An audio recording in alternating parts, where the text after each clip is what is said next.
Bridge linking Cape Coast Trifupraso Road in Central Region collapses due to heavy rains.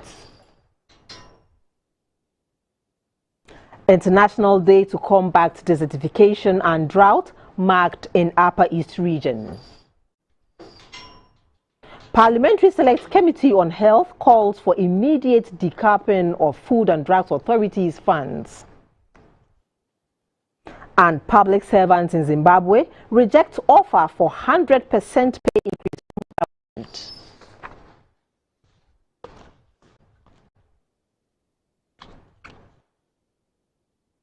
Hello, good evening and welcome to News Hour here on GBC News, your news and governance channel. Don't forget you can join us via Facebook at Ghana Broadcasting Corporation. I am Rahmatu Mahamud Jawando. And now the news in details. A search is underway for a missing prison officer who swept away by flood waters following the collapse of a bridge at Jokwa on the Cape Coast Trifupraso Highway in the early hours of Saturday, June 18, 2022, after a downpour. This has rendered the road inaccessible for vehicles from Cape Coast and Praso. Communities around Ankafu and Trano have also submerged, while 20 buildings at Esiam have collapsed. The Regional Highways Authority, NADMO, and the Ghana Fire Service have moved to the scene to provide assistance. The body of a prisons officer who reportedly drowned in the flood waters has now been found.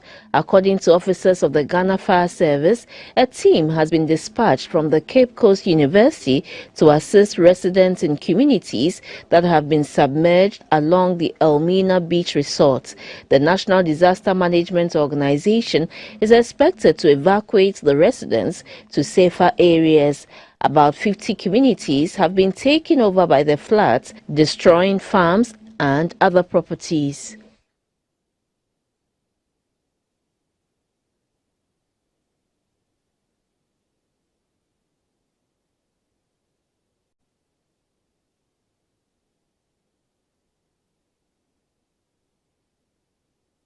In Bolgatanga in the Upper East Region, a ceremonial tree was planted to commemorate the International Day to Combat Desertification and Drought. This was so as the national celebration took place in the North Region. The 2022 theme is Rising Up from Drought Together. Since 1995, the World Day to Combat Desertification and Drought, as proclaimed by the United Nations, has been an annual event to promote public awareness on efforts to deal with desertification and drought. Every year on this day, attention is drawn to the effect of desertification and drought on our lives and livelihoods. The Upper East Regional Director of the EPA, Mr. Ashe Nkegbe, said drought affects the physical, biological and chemical properties of the soil, which are essential for soil health.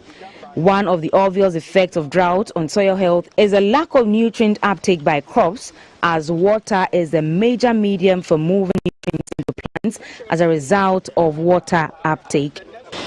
The latest scientific assessment, which projects more frequent and more severe drought in the future and evidence of their increasing impact. This has prompted government to focus on more robust and predictable international commitment and actions. The Upper East Regional Minister, Mr. Stephen Yakubu, performing the ceremonial function, said even though drought conditions have existed for many years, it has worsened due to human activities. This year's World Day is to combat desertification and drought as contained in the theme, and also to advocate the importance of inclusive cooperation to restore land, rehabilitate degraded land, and contribute towards achieving the overall sustainable development goals. Agriculture said moderate future drought effects on soil health, it is important to enhance soil health by improving soil physical, chemical and biological properties. Pupils and staff of the Balungu Primary School in Talensi District also observed the well desertification and drought day in the Upper East region. The Forum for Natural Regeneration, an environmentally focused non-governmental organization in the Upper East region, advocated for the adoption and integration of former farmer-managed natural regeneration into agricultural and forestry policies to help restore degraded lands and help mitigate climate change. Desertification can result from overgrazing, overcultivation, deforestation and poorly planned irrigation systems. Climate change also worsens the problem as frequent droughts, floods and other extreme weather events accelerate land degradation, exhausting the soil's capacity to support agriculture. School children from Balungu Primary School in the Talensi district were on the field to demonstrate the best method to conserve the environment. The Executive Director of the Forum for Natural Regeneration, FONA, Mr. Saka Sumaila, said the increasing occurrence of droughts in the Upper East region is alarming. In recent years, agricultural droughts are increasingly becoming common every year during the farming season. We are in June, almost in the middle of June, and we don't have a lot of rains. And then farmers, you go to many of the places, they haven't even started plowing. And that are some of the signs of drought. This year, the day is dedicated to creating a platform for learning together to preserve and restore the productivity of the degraded lands, especially farmlands. The Deputy Director in charge of Human Resource in the Talensi district, Mr. Joseph Zida, advised that continuous monitoring and regular pruning and mulching of trees should be a dedicated practice. We know the number of schools FONA is operating, and so we educate our CSs, our head teachers and the teachers in those particular schools to make sure they go down to see how the trees are doing. FONA is therefore calling on all members of the global community to treat the land as a limited and precious natural capital.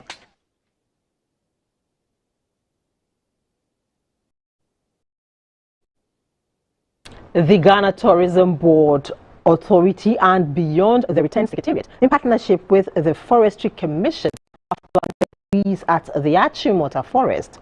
The exercise, which is under the Give Back Ghana pillar, forms part of activities to commemorate the Juneteenth, a federal holiday in the United States commemorating emancipation of enslaved African Americans.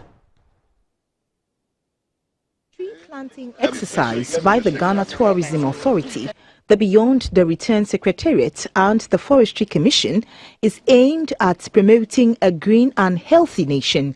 Officials planted different species of trees at the Achimota Forest. A member of the steering committee of the Beyond the Return project and executive director of Panafest Foundation, Mr. Rabi Cohen, said, as people of the African descent, it behoves on us to help in restoring the lost vegetation cover of African countries, including Ghana. We should be very cognizant of the importance of tree planting and the preservation of our forests and our green life altogether. Today, we see that in the spirit of capitalism, people are desecrating nature in general, and we're paying the price.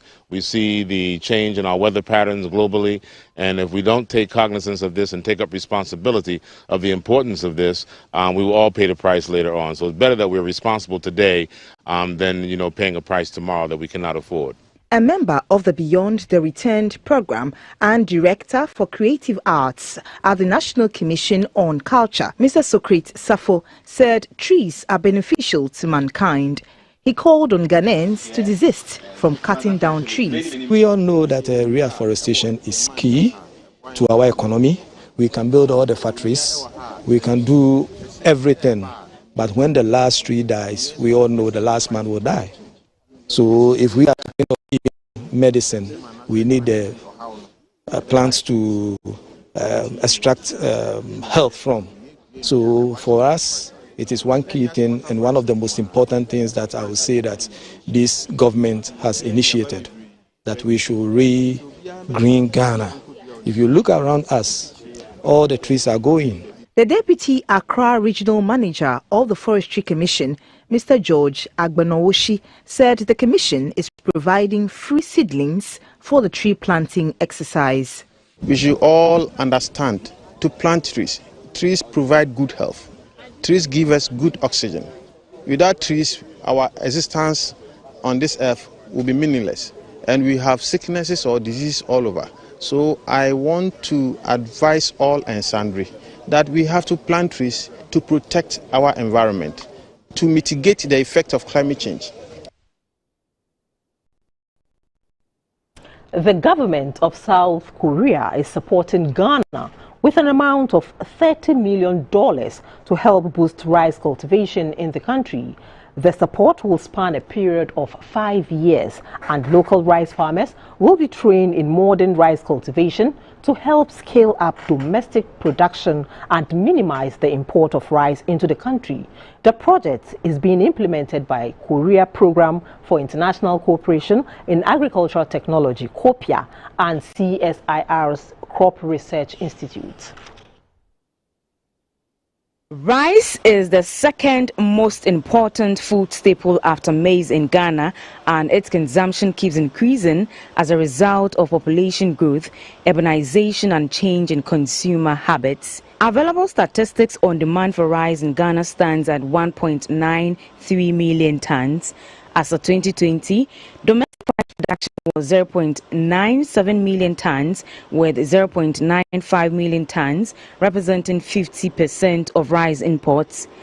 Annually, $1 billion is spent on the importation of rice from Asia and other countries. Rice production varies from one region to another due to various reasons such as imbalanced use of fertilizers, soil moisture stress, incidents of insect pests and diseases. In a move to resolve the challenges facing rice production in Ghana, the Korean government, through COPIA, an Agriculture Technology Support Center, is transferring advanced farming know-how technology in rice farming to local rice farmers. The center, in collaboration with the Center for Scientific Research and Industrial Research, CSIR, and the Crops Research Institute, CRI, have taken the training in rice cultivation technology to rice farmers in the Akachi South Municipality region. That training is to help farmers develop technologies for improving rice productivity, monitoring and profiling of insect pests and various diseases that affect rice production. The farmers were educated on selection of high-yield rice varieties, weed management and post-harvest management, among others. The Akachi South Municipal Chief Executive, Mr. Martin Nyahe, was happy about the initiative to help rice farmers in the area. The Deputy Director at CSIR-CRI, Dr. Maxwell Asante, said Ghana has made a lot of progress in developing high-quality grains, and there is the need to scale up production to deal with the overdependence on foreign rice. They have to adopt the right variety, get their seed from the right sources, and apply the best agronomic practices, which include land development, water management, and all the best agronomic practices. They have to have a scientific mindset. When they apply all these new scientific practices, then they can reduce the cost of production, and then we can become more competitive. The director at COPIA Ghana Center, Dr. Chong King, said Ghana has made a huge potential to produce rice to feed its population and also improve on exports. Have to increase the productivity of rice per hectare basis. The other one is just that reduce the cost of production. We have to make a big land. The one side is irrigation, the other side is mechanization. Then makes us more yield, reduce the cost very much. Some of the farmers who participated in the training were optimistic the knowledge acquired will impact positively on their farming and increase rice production in the region. The German Development Corporation GIZ has supported Don Bosco Technical Institute with an amount of 1 million euros. This is to help the institute train some 2,000 youth with employable skills. Out of the number, 70% will be connected with local industries by the end of the year 2022. The support forms part of GIZ's special initiative on training and job creation, the Invest for Jobs brand.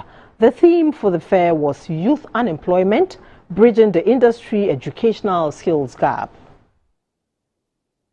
Under the Invest for Jobs brand, the German Federal Ministry for Economic Cooperation and Development has put together a package of measures to support German, European and African companies in investment activities that have a high impact on employment in Africa. The special initiative on training and job creation offers comprehensive advice, contacts and financial support to overcome investment barriers. The development objective is to team up with companies to create good jobs and training opportunities in the partner countries. One of the partners identified as a training center is the Don Bosco Technical Institute. The institute is a non-profit making Christian institution which provides employment link and market-oriented vocational training. With support from GIZ, students from Don Bosco will benefit from 3 months of comprehensive hands-on training and a 3-month industrial attachment. The training will be done with industry players to ensure that there is no missing link between industry and the training offered. The principal of the Don Bosco Technical Institute said technical and vocational education and skills development and related employability are integral parts of the industrial transformation. The GIZ Special Initiative Job Ghana project has the goal to contribute to the employment promotion in Ghana and reduce market entry barriers for European companies. The team leader of Invest for Jobs at GIZ, Mr. John Duty, indicated that since the inception of the cooperation between the two bodies, a total of 454 young persons have received training in different fields. German government always aligns its support to the government of Ghana, and the government of Ghana is now championing TVET education in Ghana. You recall now that TVET education is free. So it says that government itself is much more focused on TVET now. And since German Development Corporation aligns with what government does, then you can see us now going so much into TVET. The job fair facilitated networking and matchmaking opportunities for industry players. The event also served as a platform for graduating students to demonstrate skills and technical knowledge acquired in their field of training.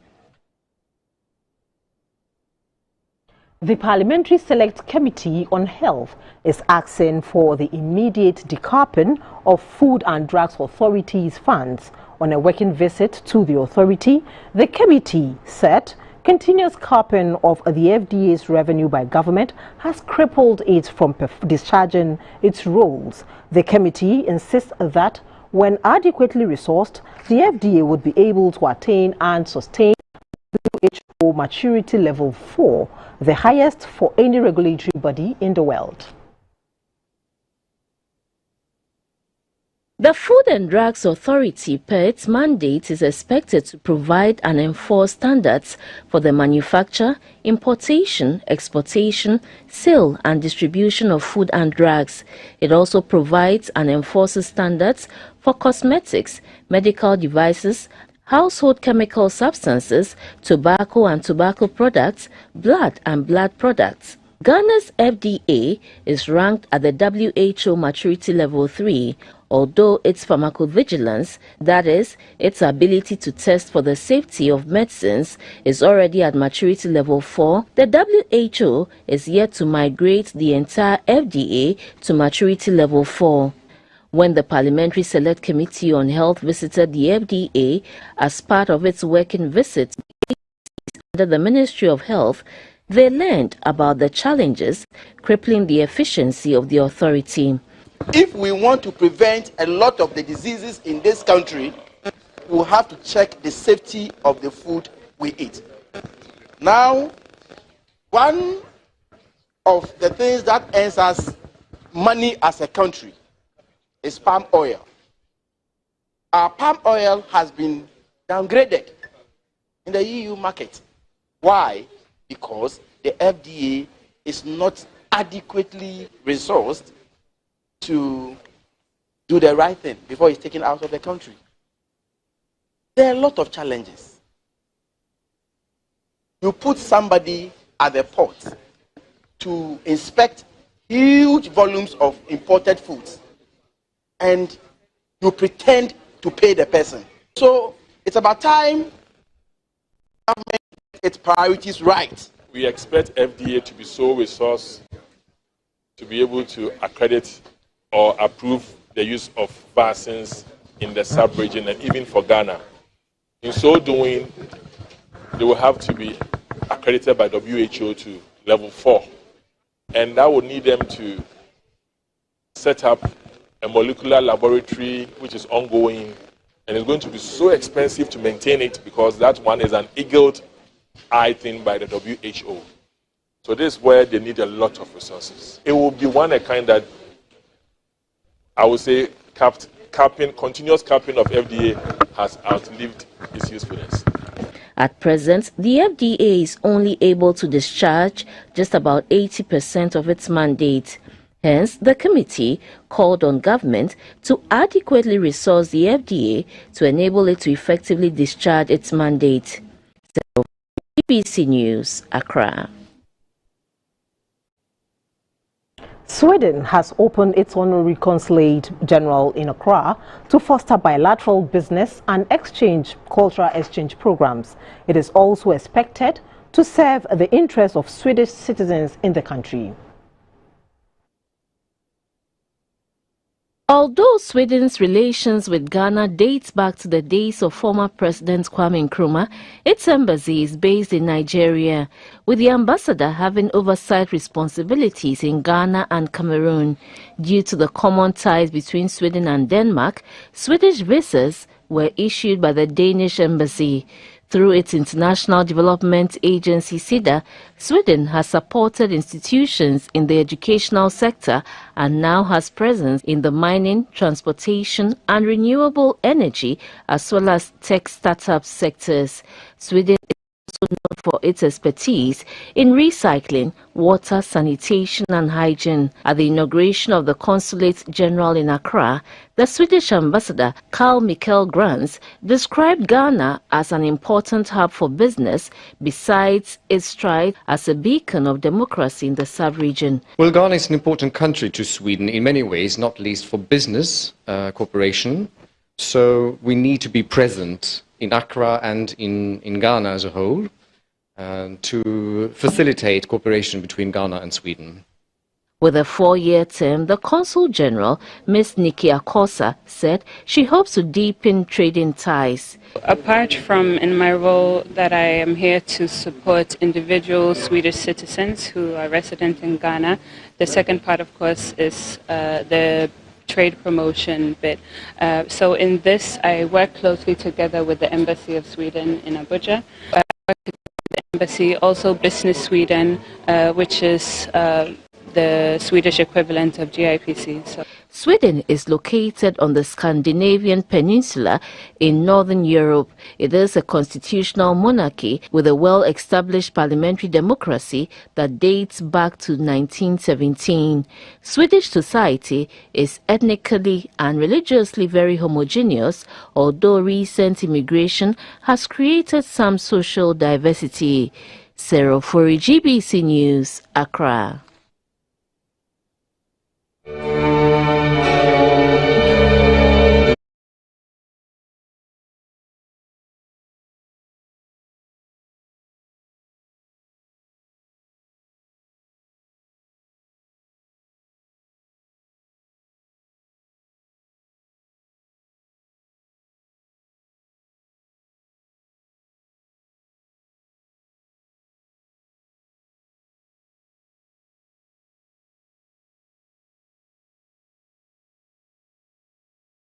Channel.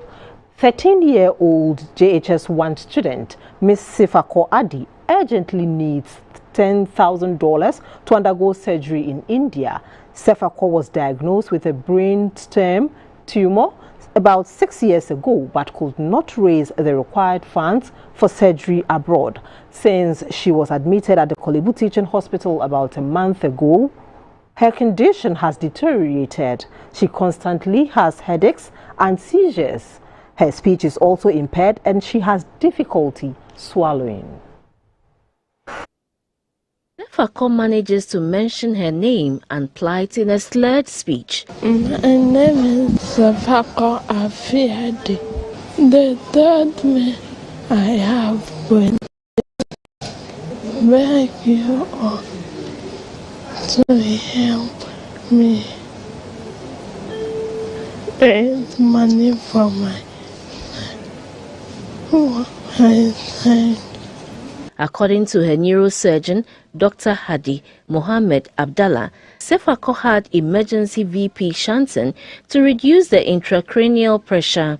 However, she needs further surgical treatment, which includes suboccipital craniotomy and excision of the tumor, since the tumor has grown to involve vital neurological structures. These can be done safely with a neurophysiological monitoring of the brainstem, which is currently not available in the country. A health facility in India has been recommended for the family, but they have to raise over $10,000 for the surgery. Sefako's mother, Madam Patience Wotojo, is appealing to the public for support. The doctor said we need $10,000 to fly her. So I'm appealing for the public, the loved ones, and dear friends in Ghana to help me raise this money. Donors who wish to support Sefako to undergo her surgery in India can do so through the Tema Community 6 branch of GT Bank, account name Julius Kwame Adi, account number 213-103-063-1590. Alternatively, donors can send their monies through MTN mobile money numbers 05555 43994 with account name Julius Kwame Adi or 0244 716 442 with account name Patience. No donation will be regarded as too small. You're watching News Are here on GBC News, your news and governance channel. We're also streaming on Facebook via Ghana Broadcasting Corporation. We'll be back shortly.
Welcome back. Though the African Continental Free Trade Area, AFCFTA, growth and development potential are significant, realizing these depend on mobilizing sufficient resources to alleviate the forces that constrain trade integration. Panelists at the 29th annual meetings of the Afrexim Bank in Cairo, Egypt, say no single entity can mobilize all these resources and will require public and private sectors on the continent to leverage on their resources to address economic infrastructure, supply side issues in order to scale up trade. Intra-African trade is the driving force of AfTA. Though the AfTA is in its initial stage, the COVID-19 pandemic and the invasion of Ukraine and Russia and its related negative impacts on supply chains disruption is serving as a wake-up call on captains of business and finance in Africa to accelerate intra-African trade.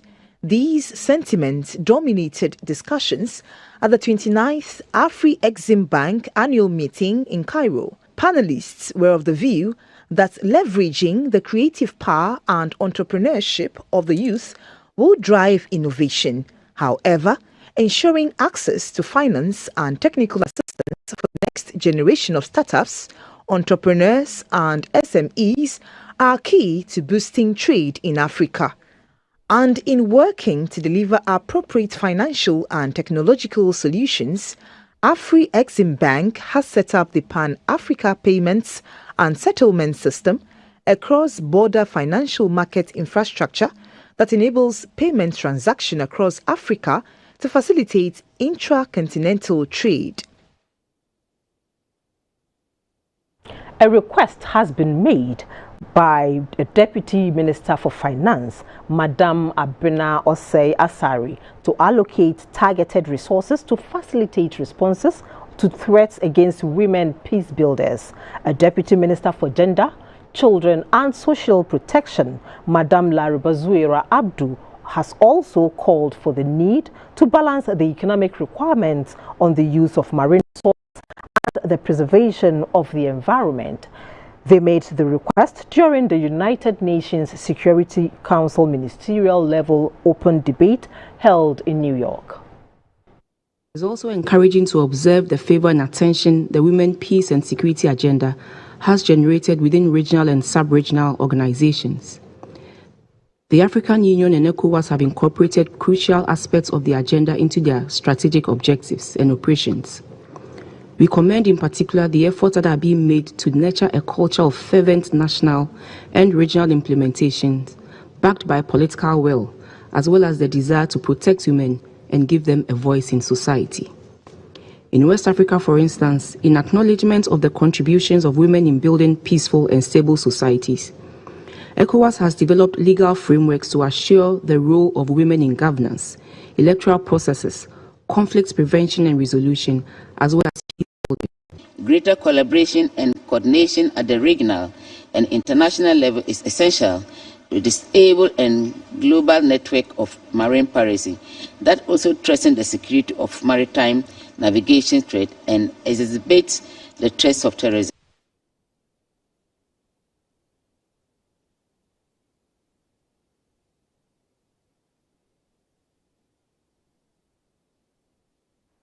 As part of its Insurance Awareness Month, the Ghana Insurance Association is engaging the public to educate them on the significance of insurance and road safety.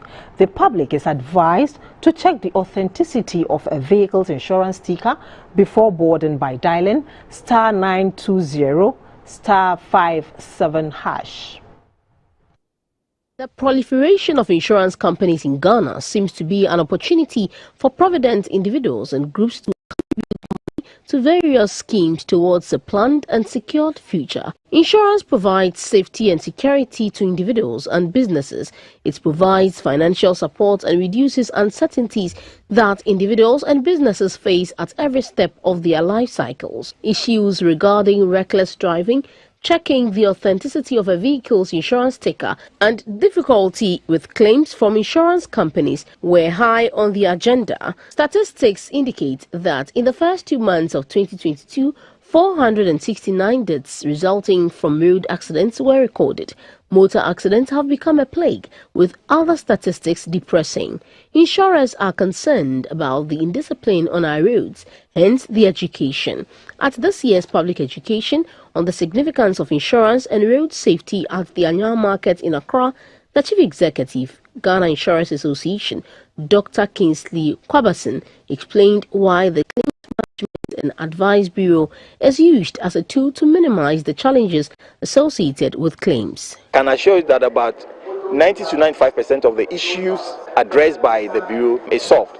So we encourage people to take advantage of that facility for people to have the benefits of claims associated with insurance. Making insurance Ghanaian way of life, the chairman of the Public Education and External Liaison Committee, Mr. Ernest Frimpong, said insurance education in the country is low, and this is the reason for the choice of this year's theme. We want to sensitize the public that we are each other's keeper.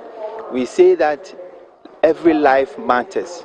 So we need to make sure that we speak against indiscipline on the road. This event was organized by the Ghana Insurance Association together with NIC, Ghana Police Service, National Fire Service, Accident Victim Support, National Ambulance Service and the National Road Safety Authority.